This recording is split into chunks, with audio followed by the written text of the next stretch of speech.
Hello दोस्तों, welcome to crime detection. दोस्तों, आज हम बात करने वाले हैं अमेरिका के एक ऐसे केस के बारे में जिसे सुन आपकी रूह कांप जाएगी। आपने कभी ऐसी खौफनाक और दर्द भरी घटना नहीं सुनी होगी।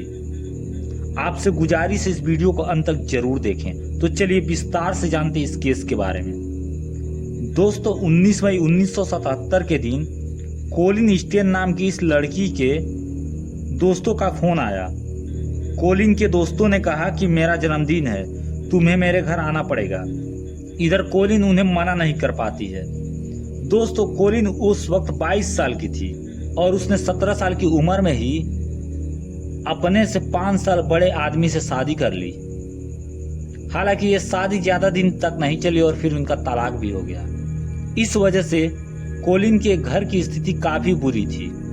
उसके पास पैसे भी नहीं थे और वो बेरोजगार थी।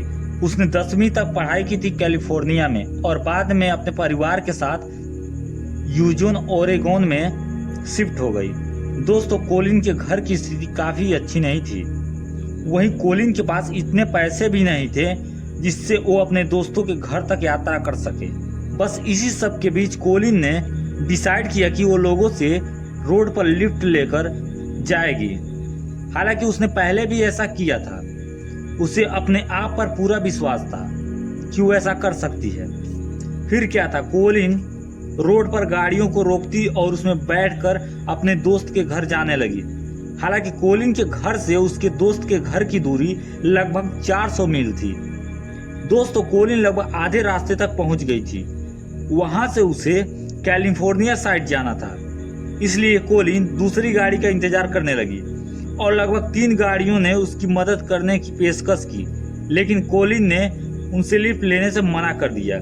और उसके बाद कोलिन के पास एक वैन रुकी जिसमें 23 वर्षीय कैमरून हुकर और 19 वर्षीय उसकी पत्नी जेनिस अपने 2 छोटे छोटे बच्चों के साथ यात्रा कर रही थी और वो दोनों कैलिफोर्निया की तरफ ही जा रहे थे, जिसे देखने के बाद कोलिन उनके साथ यात्रा करने लगी। दोस्तों, कुछ समय बाद कैमरून ने अपने वैन को एक गैस स्टेशन पर तेल भरवाने के लिए रुका। वहां कोलिन भी उतरी और पास के ही एक दुकान से कैंडी खरीदकर अपने साथी महिला जेनिस को खाने के लिए दी। जिसके बाद जेनिस ने कैंडी अपने हाथों में ले ली और उसे घूर कर देखने लगी, जिसे देखकर कोलिन काफी ज्यादा डर गई। वो सोचने लगी कि ये लोग अच्छे आदमी नहीं लग रहे हैं। हालांकि कोलिन ने अपने दिमाग को इन ख्यालों से बाहर निकाला और वो दोबारा गाड़ी में बैठ गई और फिर कैमरून गाड़ी चलाने लगा। लगभग 30 मील दूर जाने के बाद कैमरून ने गाड़ी एक सुनसान रास्ते की तरफ मोड़ दिया, जिसके बाद कोलिन घबरा गई। तभी कैमरून ने अपने गाड़ी के सीट के नीचे से एक बड़ा सा चाकू निकाला और कोलिन की गर्दन पर रख दिया और कहा कि अगर वो चिल्लाएगी तो उसे वो मार देगा। वहीं दोस्तों, वैन के पिछली सीट पर ये 9 किलो का बॉक्स जो कि कैमरून ने खास लड़कियों को किडनैप करने के लिए बनवाया था, जिसे पहनने के बाद लड़कियों की आवाजें और मुंह को पूरी तरह से ढक दिया जाता और वो चिल्ला भी नहीं पाती थी। दोस्तों, वही बॉक्स कोलिन को जेनिस ने जबरदस्ती पहनाया और लगभग 30 मिनट गाड़ी चलाने के बाद कैमरून और उसकी पत्नी जेनिस कोलिन को लेकर अपने घर के तहखाने में गए। वहां उसके सिर से वो बॉक्स निकाला गया और उसकी आंख पर काली पट्टी बांध दी गई और उसके हाथों को जंजीर से बांधकर छत में पंखे की तरह लटका दिया गया। दोस्तों, कोलिन रोती रही और चिल्लाती रही, लेकिन उन्होंने उस पर कोई रहम नहीं किया। और फिर कैमरून ने कोलिन के शरीर के सारे कपड़े उतार दिए और उसको बुरी तरह से मारा और उसके शरीर पर बिजली के करंट दिए और उसके बाद कोड़े बरसाए गए। इन सब कामों में कैमरून की पत्नी जेनिन भी बढ़ चढ़ कर हिस्सा लेती। दोस्तों, कैमरून ने उस दिन कोलिन के साथ यौन संबंध बनाए और फिर अपनी पत्नी जेनिन के साथ भी संबंध बनाए, वो भी एक ही कमरे में। दोस्तों, ऐसा हर रोज कैमरून करने लगा। वो कोलिन को पूरा समय तहखाने में ही बांध कर रखता था। कोलिन को उसने कहा था कि अगर वो चिल्लाएगी तो उसे जान से मार देगा, जिस कारण से कोलिन घुट घुट कर अंदर ही सहम जाती। दोस्तों, कैमरून कोलिन को उसी घर में खाना देता और उसी घर में शौच करने के लिए मजबूर भी करता था और फिर उसी कमरे में उसके साथ यौन संबंध भी बनाता था।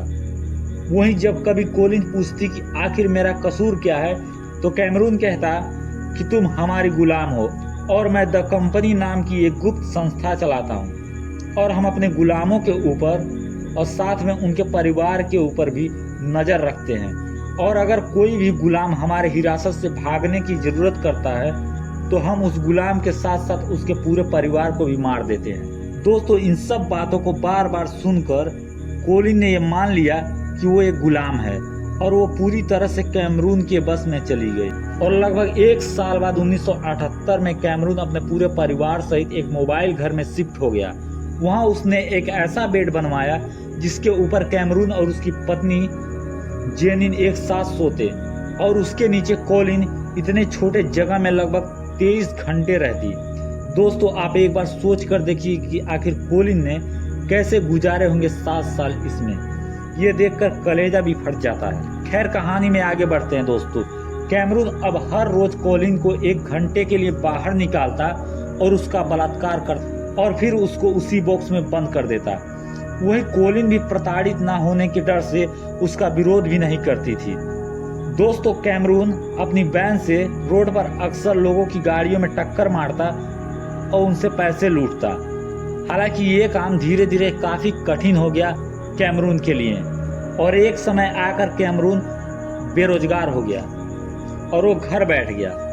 वहीं उसकी पत्नी जेनिन पास के ही कंपनी में टेक्निकल स्टाफ के रूप में काम करती थी, जिससे उसके परिवार का पालन पोषण होता था। वहीं दोस्तों, कैमरून ने कोलिन को धीरे धीरे छूट देनी शुरू कर दी। अब वो कोलिन को अपने परिवार के साथ उठने बैठने और खाना खाने की इजाज़त देने लगा, और अब कोलिन भी कैमरून के परिवार का एक हिस्सा बन गई। दोस्तों, कोलिन अब कैमरून की पत्नी के साथ खाना बनाने में भी मदद करने लगी। वहीं कैमरून अब कोलिन को उसका जन्मदिन भी मनाने देने लगा। इतनी आज़ादी मिलने के बाद कोलिन को बहुत सुकून मिला। दोस्तों, 1980 में कोलिन ने कैमरून से कहा कि वो अपने माता पिता से मिलना चाहती है, जिसे सुन कैमरून ने कहा कि अच्छा चलो, मैं भी तुम्हारे साथ चलूंगा। और फिर एक दिन कैमरून कोलिन को लेकर उसके बताए हुए पते पर चला गया। वहाँ उसने अपने आप को कोलिन का बॉयफ्रेंड बताया और फिर कोलिन ने अपने पूरे परिवार के साथ एक दिन गुजारे। हालांकि ताज्जुब की बात है, उसने अपने साथ हुए एक भी घटनाओं को नहीं बताया। और जब कोलिन की बहन ने उससे पूछा कि तुम इतनी पतली और तुम्हारा पूरा शरीर पीला क्यों पड़ गया है और ये तुम्हारे हाथ पर इतने चोट के निशान कैसे, इन सब बातों को सुनने के बाद कोलिन ने कुछ सही जवाब नहीं दिया और उन सब बातों को इग्नोर करती रही। वहीं कोलिन की मां ने कोलिन की छोटी बहन को डांटा और कहा वो कई सालों के बाद आई है और तुम इतने सवाल करोगी तो क्या पता वो अगले साल आए ही ना मिलने। दोस्तों, इन सब मुलाकातों के बाद कैमरून और कोलिन वापस अपने घर आ गए और फिर ऐसे ही दिन कटने लगा। और वहीं कैमरून की नजदीकियां कोलिन की तरफ बढ़ने लगी, जिसके कारण कैमरून की पत्नी जेनिस को काफी जलन होने लगा। जेनिस ने कैमरून से कहा कि तुमने कोलिन को बहुत छूट दे रखी है, ये अच्छा नहीं है, जिसके कारण कोलिन को अब ज्यादा समय बेड के अंदर ही गुजारना पड़ता था। इन कई सालों में कोलिन कई बार गर्भवती हुई, लेकिन कैमरून उसे इतना मारता पीटता कि उसका गर्भपात हो जाता था। दोस्तों, कुछ महीनों के बाद जेनिस की नौकरी भी चली गई। अब उसके घर में सब बेरोजगार हो गए और फिर कैमरून ने कोलिन को बेड के नीचे से बाहर निकाला और पास के एक होटल में क्लीनर का काम करवाने लगा। हालांकि ताज्जुब की बात है, कोलिन कभी भी अपने घर भागने की गलती नहीं की। उसे डर था कि कैमरून उसके पूरे परिवार को मार डालेगा। वहीं कोलिन जितना पैसा कमाती वो कैमरून अपने पास रख लेता। ऐसा कई सालों तक चलता रहा और फिर एक बार कैमरून ने अपनी पत्नी से कहा कि वो कोलिन से शादी करना चाहता है और 2 अन्य लड़कियों को अपना गुलाम बनाना चाहता है, जिसे सुनने के बाद जेनिस काफी ज्यादा नाराज हुई। उसने अब अंदर ही अंदर ये सोच लिया कि वो कैमरून को बर्बाद करके छोड़ेगी। एक रोज कैमरून किसी काम से घर से बाहर गया, तब जेनिस कोलिन के पास होटल पर गई। वहाँ कोलिन क्लीनर का काम कर रही थी। तब जेनिस ने कोलिन को पूरी सच्चाई बताई कि वो कैमरून की गुलाम नहीं है। उसने तुमसे बस झूठ बोला और तुम्हारा गलत उपयोग किया। वो तुम्हारे घर के किसी भी सदस्य को नहीं मार सकता। वही जेनिस ने कहा कि वो जब 15 साल की थी तो कैमरून उसे मिला था और उसने मुझे अगवा किया और फिर मेरे साथ यौन संबंध बनाए और मुझे बहुत प्रताड़ित किया। तब कहीं जाकर उसने मुझे अपनी पत्नी के रूप में स्वीकार किया। दोस्तों, ये सब बातें सुनने के बाद कोलिन के दिमाग की थोड़ी सी बत्ती जली और वो वहां से अपने घर भागने के लिए तैयार हो गई। हालांकि कोलिन के पास एक भी पैसे नहीं थे बस टिकट के लिए, क्योंकि कैमरून कोलिन का सारा पैसा लेकर चला जाता था। दोस्तों, जेनी ने कोलिन के लिए एक बस टिकट खरीदे और उसे दिया और कोलिन से माफी मांगी अपने पूरे बर्ताव के लिए। और फिर कोलिन अपने माता पिता के घर आ गई। वहीं जेनिस अपने 2 बच्चियों को लेकर कैलिफोर्निया के दूसरे शहर में शिफ्ट हो गई। इधर जब कैमरून को ये सब बातें पता चली तो वो फूट फूट कर रोने लगा, क्योंकि वो अंदर ही अंदर कोलिन से प्यार करने लगा था।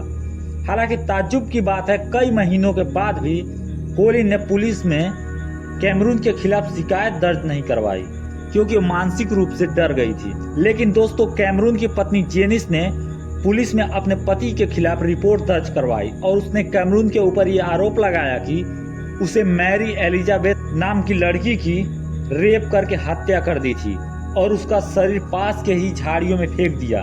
और जेनिस ने कोलिन के बारे में भी पुलिस को बताया कि उसके साथ कैसे कैमरून ने बर्बरता की। दोस्तों, इन सब दलीलों को सुनने के बाद पुलिस कैमरून को गिरफ्तार कर लेती है और वहीं उसके घर की तलाशी में वो बॉक्स और वो बेड भी पुलिस जब्त कर लेती है। दोस्तों, जेनिस ने कोर्ट में अपने पति के खिलाफ गवाही दी और कोलिन ने भी गवाही दी, जिसके बाद 1985 में कोर्ट ने कैमरून को 104 साल की सजा सुनाई। वहीं कैमरून 2023 से पहले पैरोल पर छूट भी नहीं सकता था। दोस्तों, कोर्ट जेनिस को बाइज्जत रिहा कर देती है। अब जेनिस कैलिफोर्निया में ही अपना नाम बदल कर रहती है और कोलिन ने भी अपनी पहचान गुप्त रख ली है। हालांकि जब 2016 में कोलिन के ऊपर एक फिल्म बनी the girl in the box, उस वक्त कोलिन दुनिया के सामने दोबारा नजर आई थी। दोस्तों, कोलिन ने शादी कर ली और उनकी एक बेटी भी है। आज वो 69 साल की हैं और अपने परिवार के साथ खुश हैं। आशा करता हूं दोस्तों आपको ये सच्ची कहानी पसंद आई होगी, और अगर हमारी मेहनत आपको पसंद आई हो तो हमारे क्राइम ट्रकर चैनल को लाइक करें, सब्सक्राइब करें। ऐसी ही वीडियो देखने के लिए धन्यवाद। जय हिंद, वंदे मातरम।